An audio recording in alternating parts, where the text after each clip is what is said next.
काही आरोपाच्या बद्दल तर निवडणुका जवळ आल्या की ते सुरूच व्हायचं, निवडणुका संपल्या की पुन्हा ते थंड व्हायचं।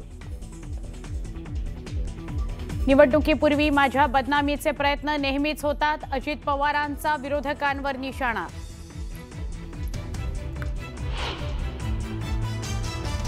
जमीन गैरव्यवहार प्रकरणी पार्थवर गुन्हा का नाही रे, मुख्यमंत्री सांगू शकतील, शरद पवारांचं विधान। तर कंपनीकडून ज्यांनी व्यवहार केला त्यांच्यावर गुन्हा, मुख्यमंत्र्यांचं उत्तर।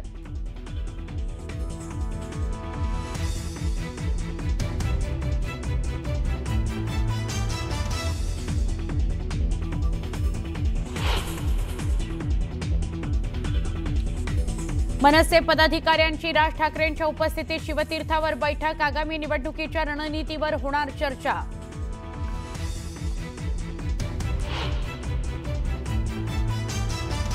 राष्ट्रवादी काँग्रेसची औलाद सत्तेशिवाय राहू शकत नाही, दोन्ही राष्ट्रवादी एकच आहेत, वेगवेगळ्या नाहीत, शिवसेना आमदार तानाजी सावंतांची घणाघाती टीका।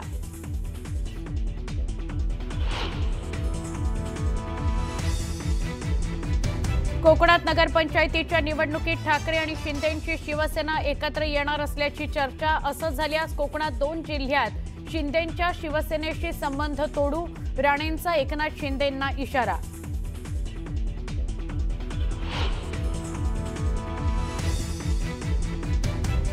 माझ्या वक्तव्याचा विपर्यास केला, मंत्री विखे पाटलांचं स्पष्टीकरण, कर्जबाजारी व्हायचं, पुन्हा कर्जमाफीची मागणी करायची, विखेंनी केलेलं वक्तव्य।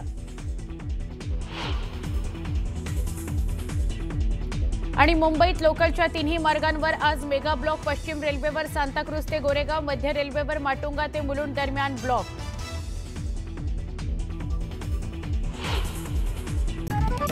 बातमीपत्रामध्ये आता पाहणार आहोत गावाकडच्या काही महत्त्वाच्या 50 बातम्या अतिशय वेगवान स्वरूपात। सुरुवात करूयात। मध्य हार्बर आणि पश्चिम रेल्वे मार्गावर आज मेगा ब्लॉक असणार आहे। रेल्वे मार्गाच्या दुरुस्ती, देखभाल आणि अभियांत्रिकी कामांसाठी हा ब्लॉक घेतला जाणार असून प्रवाशांना अनावश्यक प्रवास टाळण्याचं आवाहन प्रशासनानं केलंय। मेट्रो आता मुंबईच्या मोठ्या भागात पोहोचले, अनेक मार्गांवर बांधकाम देखील वेगानं सुरू आहे। मेट्रो लाईन 4च्या प्रवाशांसाठी आनंदाची बातमी आहे। मुंबई मेट्रो लाईन 4 वडाळा ते ठाणे कासरवडवली प्रकल्प वेगानं प्रगतीपथावर आहे। यावर्षी डिसेंबरमध्ये या मार्गावरील 4 स्थानकांवर काम सुरू होईल असा विश्वास आहे। दिवाळीमध्ये पडलेल्या पावसामुळे मुंबई शहरात प्रदूषण कमी पातळीवर राहिलं, मात्र पाऊस थांबल्यानंतर हवेची गुणवत्ता पुन्हा एकदा खराब पातळीवर नोंद होत चालली आहे। शुक्रवार पाठोपाठ शनिवारी मुंबईच्या हवेची गुणवत्ता ढासळली। शहराच्या हवेचा गुणवत्ता निर्देशांक 117 अंकांवर नोंदवला गेलाय। हवेमध्ये धुळीचे कण वाढल्यामुळे मुंबईकरांच्या आरोग्यावर परिणाम होण्याची भीती व्यक्त केली जाते। पुणे महानगरपालिकेमध्ये कनिष्ठ अभियंता स्थापत्य या पदाच्या 171 जागा भरल्या जाणार आहेत। त्यासाठी तब्बल 40,000हून अधिक अर्ज आलेले आहेत, पण महापालिका प्रशासनाकडून गेल्या वर्षभरापासून वेळकाढूपणा केल्यानं आता वेळ अपुरा आहे। त्यामुळे महापालिका निवडणुकीच्या आचारसंहितेमध्ये ही भरती अडण्याची शक्यता निर्माण झाली आहे।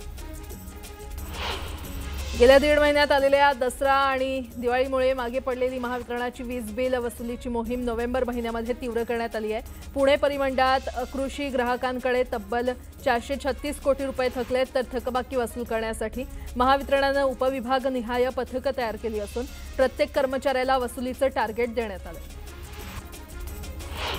महाराष्ट्र लोकसेवा आयोगाच्या विषयांकित परीक्षेसंदर्भात मोठे बदल करण्यात आले असून उमेदवारांसाठी नवं प्रवेशपत्र अनिवार्य करण्यात आलंय। आयोगानं प्रशासकीय कारणास्तव 28 सप्टेंबर रोजी होणारी परीक्षा पुढे ढकलत ती 9 नोव्हेंबर 2025 रोजी घेण्याचा निर्णय घेतलाय। परीक्षेचं वेळापत्रक बदलल्यामुळे नवीन बैठक व्यवस्था तयार केली असून त्यानुसार नवे प्रवेशपत्र जारी करण्यात आले। अखेर पावसानं काढता पाय घेतला असून थंडीला सुरुवात झाली आहे। महाराष्ट्रातील बहुतांश भागात थंडीचं आगमन झालंय।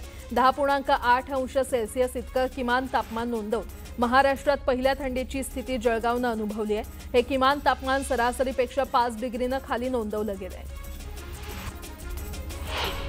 राज्यातील सर्व महापालिका क्षेत्रातील रस्त्यांची अवस्था सध्या अत्यंत बिकट झाली आहे। रस्त्यांवर सर्वत्र खड्डे दिसतात। या खड्ड्यांमुळे अपघातांच्या घटनांमध्ये मोठी वाढ झाली आहे। या गंभीर समस्येची दखल मुंबई उच्च न्यायालयानं राज्यातील महापालिका प्रशासनाची कान उघडणी केली असून अपघात झाल्यास संबंधितांना 50,000 ते 6 लाख रुपये नुकसान भरपाई देण्याचे आदेश दिले। विमान सेवेमुळे सोलापूर शहरही हवाई क्षेत्राशी अन्य शहरांना जोडलं जात असून सोलापूर मुंबई, सोलापूर गोवा विमानसेवेनंतर आता बेळगाव बंगळुरूसाठी विमानसेवा सुरू करण्याचा निर्णय विमानसेवा कंपनीनं घेतलाय। सोलापूर मुंबई बेळगाव या हवाई मार्गावर दररोज विमानसेवा मिळणार आहे। छत्रपती संभाजीनगरच्या वैजापूर तालुक्यातील डोंगरथडी भागात असलेल्या बोरोळा शिवारात शेतकऱ्यांना बिबट्याचं पिल्लू आढळलं। याच ठिकाणी मादी बिबट्या देखील दिसल्यानं शेतकऱ्यांमध्ये भीतीचं वातावरण निर्माण झालंय। घटनेची माहिती मिळताच शेतकऱ्यांनी तात्काळ वन विभागाला कळवलं। मुळशीमध्ये वारकरी संप्रदाय समाजाकडून दिंडी काढण्यात आली। सलग 69 वर्षांची अखंड परंपरा जपत नारायण देवाच्या मंदिरात अभिषेक, आरती आणि कीर्तन सेवा करून पायी दिंडी भक्तीच्या वाटेवर आळंदीमध्ये माऊलीच्या भेटीला निघाली।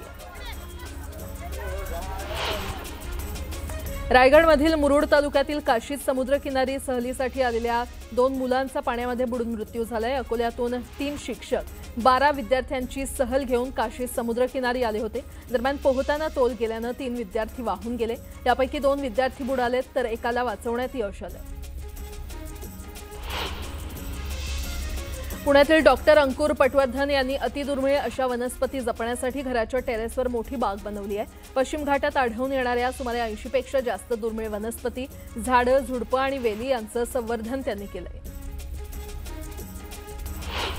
संसदेचं हिवाळी अधिवेशन 1 डिसेंबर ते 19 डिसेंबर दरम्यान होणार असल्याची घोषणा केंद्रीय संसदीय कार्यमंत्री किरेन रिजिजू यांनी केली आहे। तर हे अधिवेशन कमी कालावधीचं असल्याबद्दल विरोधकांनी केंद्र सरकारवर टीका केली आहे। हे अधिवेशन 3 आठवड्यांचं असलं तरी त्यात प्रत्यक्ष कामकाजाचे 15 दिवसच असणार आहेत।